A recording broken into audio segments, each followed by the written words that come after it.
কয়েকদিন আগে একজন কমেন্টে লিখেছে যে আমাদের কোনো ব্যক্তিগত স্বার্থ বা কোনো কাটমানির ব্যাপার আছে নাকি। আরে বড় স্টুপিড, এটা হাজার হাজার মানুষের অনুভূতি। 8 নম্বর বাহিন, 10 নম্বর মারাইকুড়া, 9 নম্বর মধ্যমণি, তুই নয়নমণিও বলতে পারিস। হাজার হাজার মানুষের কি কষ্ট হয় জানিস এই ব্রিজ অসমাপ্ত থাকার কারণে। আজকে তোর কাছে বিষয়টা আমি তুলে ধরছি। আর তুই যে কাটমানির কথা বলেছিস, কাটমানির প্রতিশব্দ হলো ঘুষ। আরে আমরা কি সূর্যের আলো বন্ধ করে ভিডিওটা করি? যা করি প্রকাশ্যে করি।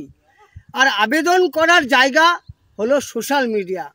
গত 12 বছর ধরে অসমাপ্ত হয়ে পড়ে আছে এই পাড়ার পুকুর নৌকাঘাটে অসমাপ্ত ব্রিজ।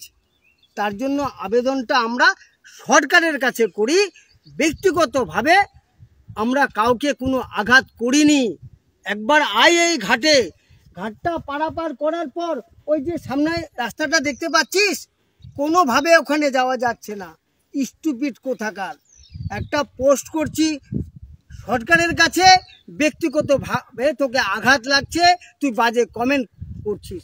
করিস না ওসব। সঙ্গ দে, এই ব্রিজটার দরকার আছে। বল কত কোটি টাকা খরচা হবে বল?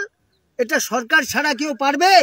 হ্যাঁ, আমরা জনসাধারণ ইচ্ছে করলে চাঁদার মাধ্যমে সেটা করতে পারবো, কিন্তু মনে রাখিস এটা নিয়ম ভঙ্গ করা হবে। জনসাধারণেরই টাকা সরকারের কাছে যায়, আর সেই সরকার আমাদের কাজ করে দেবে। আবেদন আমরা করতেই পারি, সবাই পারবে না। যদি পারিস বন্ধু, সঙ্গ দিস। এই পাড়ার পুকুর নৌকাঘাটে অসমাপ্ত ব্রিজ খুব প্রয়োজন আছে রে বন্ধু, ভীষণভাবে প্রয়োজন আছে, কঠিনভাবে প্রয়োজন আছে। খুব কষ্ট হয় মানুষের। একজন ভাঙড়িওয়ালা সারাদিন গিয়ে ভাঙড়ি কেনে, দিনের শেষে যখন ঘরে ফিরে এই ঘাটে তার কি জ্বালা হয় একমাত্র সেই হকারটাই জানে।